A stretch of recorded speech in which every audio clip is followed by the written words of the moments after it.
Hello friend, मेरा नाम captain Irfan और आज का टॉपिक है कि जो लड़के 10th कंप्लीट किए हैं और वो सोच रहे हैं कि मर्चेंट नेवी में वो कैसे एंट्री कर सकते हैं। तो ये छोटा सा वीडियो है उनके लिए, जो मैं ब्रीफ करूँगा कि वो किस तरीके से मर्चेंट नेवी ज्वाइन कर सकते हैं। तो स्टार्ट करते हैं अपना ये वीडियो। इसका जो टॉपिक है, हाउ टू ज्वाइन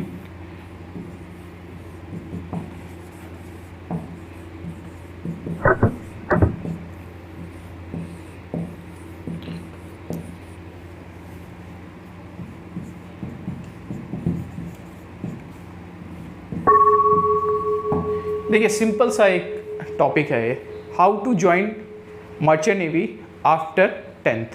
तो दोस्तों, जैसे कि आप 10th कंप्लीट किए हैं और आपका जो परसेंटेज है वो 40% के अबव है, तो आप मर्चेंट नेवी में आ सकते हैं।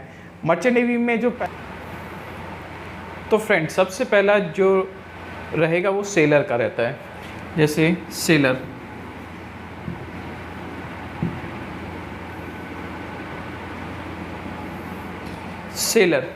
सेलर वो होता है, जैसे कि आपने 10th या 12th कंप्लीट करने के बाद में जब आप ट्रेनिंग अपनी पूरी करेंगे तो जो पहला रैंक रहेगा वो सेलर रहेगा।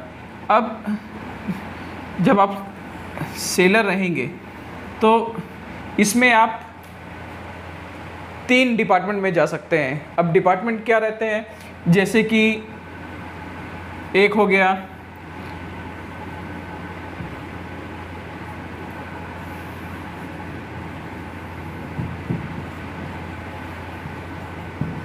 जीपी रेटिंग, ठीक है दोस्तों। और उसके बाद में फिर एक आ गया इंजन रेटिंग।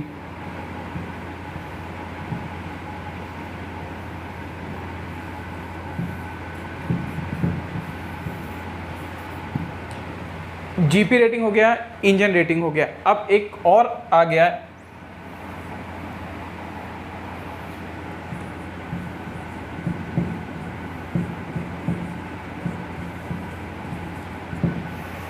कैटरिंग का। तो दोस्तों, जैसे कि मैंने आपको बताया कि आप जब फर्स्ट टाइम में जब जाएंगे तो आपको 3 डिपार्टमेंट में आपको नौकरी मिल सकती है। सबसे पहला हो गया deck department, engine department.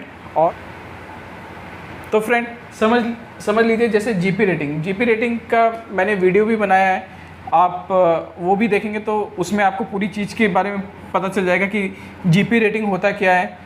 Engine rating के बारे में भी मैं आपको एक्सप्लेन कर चुका हूँ और कैटरिंग के बारे में भी मैं आपको एक्सप्लेन कर चुका हूँ। तो ये सिर्फ नॉर्मल सा ब्रीफिंग के लिए मैं बता रहा हूँ कि आप जैसे कि आपने अपना 10th कंप्लीट किया, कई को पता नहीं रहता है, उन लड़कों के लिए मैं बता रहा हूँ कि आप 10th के बाद में जीपी रेटिंग कर सकते हैं। जीपी रेटिंग करने के बाद में आप इंजन और डेक में दोनों साइड में जा सकते हैं, डेक एंड इंजन में। तो दोस्तों, अब डेक का क्या रैंक रहेगा। जो फर्स्ट रैंक रहेगा डेक का, वो रहेगा ओएस का, ऑर्डिनरी सीमैन का रहेगा। और जो इंजन का रैंक रहेगा वो रहेगा वाइपर का।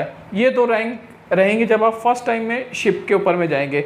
अब ये जो कोर्स होता है, ये कोर्स की जो ड्यूरेशन होती है वो सिर्फ 6 महीने का कोर्स रहता है। जैसे आपने 10th आपने पूरा 10th आपने कंप्लीट किया। 10th कंप्लीट करने के बाद में जो ये कोर्स रहेगा वो 6 मंथ का इसकी ट्रेनिंग रहेगी। अब ट्रेनिंग के बाद में फिर आप फर्स्ट टाइम में जब शिप पे जा रहे हैं तो as a OS, as a wiper, या अगर आप कैटरिंग के रैंक में जा रहे हैं तो फिर एज अ स्टीवर्ड के रैंक में आप सेल कर सकते हैं।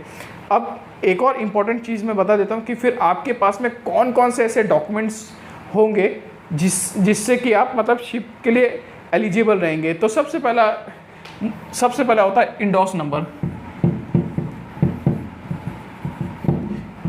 इंडोस नंबर होता है, इसका ये मतलब होता है कि जो आपको एक आईडी नंबर दिया जाएगा, कोई सा भी XYZ जो भी आपको डीजी शिपिंग के द्वारा दी जाएगी, वो आपका एक प्रूफ रहेगा। इस इंडोस नंबर से जब आप अप्लाई करेंगे अपने कोर्सेज़ की फ्यूचर में, तो वो सारा नेट पे आपको शो करेगा डीजी प्रोफाइल पे। अब इंडोस नंबर हो गया आपके पास में। फिर सेकंड होता है STCW कोर्स। STCW कोर्स रहना चाहिए, आपको करना पड़ेगा। उसके बाद में फिर सबसे इम्पोर्टेंट ये चीज़ आपको खुद ही निकालनी पड़ेगी। आपने 10th कंप्लीट किया, 10th कंप्लीट करने के बाद में सबसे पहला काम होता है आप पासपोर्ट के लिए अप्लाई कीजिए। पासपोर्ट अप्लाई करने के बाद में फिर आप ट्रेनिंग कीजिए, 6 महीने की ट्रेनिंग रहेगी, वो कंप्लीट करिए। और उसके बाद में फिर जब आप ट्रेनिंग पूरी कंप्लीट कर लेंगे तो एकेडमी द्वारा CDC आपको प्रोवाइड की जा सकती है। ये दो चीज़ बहुत ही इम्पोर्टेंट रहते हैं शिप पे जाने के लिए दोस्तों। अब मोटे तौर पे ये तो मैं बता दिया कि इसमें मतलब आप फर्स्ट रैंक आपका क्या रहेगा। अब जब कई लोग मेरे से पूछते हैं कि सर सैलरी क्या रहेगी, तो सैलरी डिपेंड करता है। आप जब फर्स्ट टाइम में जैसे आप ऑन बोर्ड पे गए, ठीक है, आप ऑन बोर्ड पे जैसे यहाँ पे सप्लाई वेसल पे गए, सप्लाई वेसल, ठीक है दोस्तों। तो सप्लाई वेसल पे जैसे कि आप गए तो समझ लीजिए आपको अराउंड 300 to 400 के बीच में सैलरी मिलेगी। ये डॉलर्स में ही रहती है। और अगर आप ITF कंपनी में जाते हैं, जैसे बड़ी कंपनी में जाते हैं, तो यही 500 के ऊपर रहेगा। तो मेरा ये कहने का मतलब है जिस कंपनी में आप जाएंगे वो कंपनी आपको अलग अलग तरीके से मतलब सैलरी देगी। जैसे कोई शिपिंग कंपनी होगी वो आपको 300 दे रही है, या $200 भी दे सकती है, $250 भी दे सकती है। कोई वही डिफरेंट कंपनी हो गई जो ITF कंपनी है, बड़ी जहाज़ें हैं, उसमें आपको $500-600 मिल सकता है। तो ये रहा मोटे तौर पे मैं बता दे रहा हूँ कि मतलब जो लड़के लोग 10th के बाद में अपना कैरियर स्टार्ट करना चाहते हैं मर्चेंट नेवी में, वो ये सारे कोर्स कर सकते हैं। अब ये सारे कोर्स करने के लिए कौन सी एकेडमी में जाना पड़ेगा? तो फ्रेंड्स सबसे सिंपल तरीका है, गूगल है, गूगल के ऊपर में टाइप कीजिए मर्चेंट नेवी एकेडमी, जो भी नियरेस्ट एकेडमी रहेगी आप उधर खुद जाइए। किसी भी एजेंट के थ्रू मत जाइए। कोई भी एजेंट आपसे फ़ीस मांगता है, एडवांस में पेमेंट मांगता है, तो वो उधर मत जाइए। डायरेक्ट आप एकेडमी में जाइए, वहाँ पे अप्लाई कीजिए, वहाँ से फिर आप ट्रेनिंग के लिए जाइए।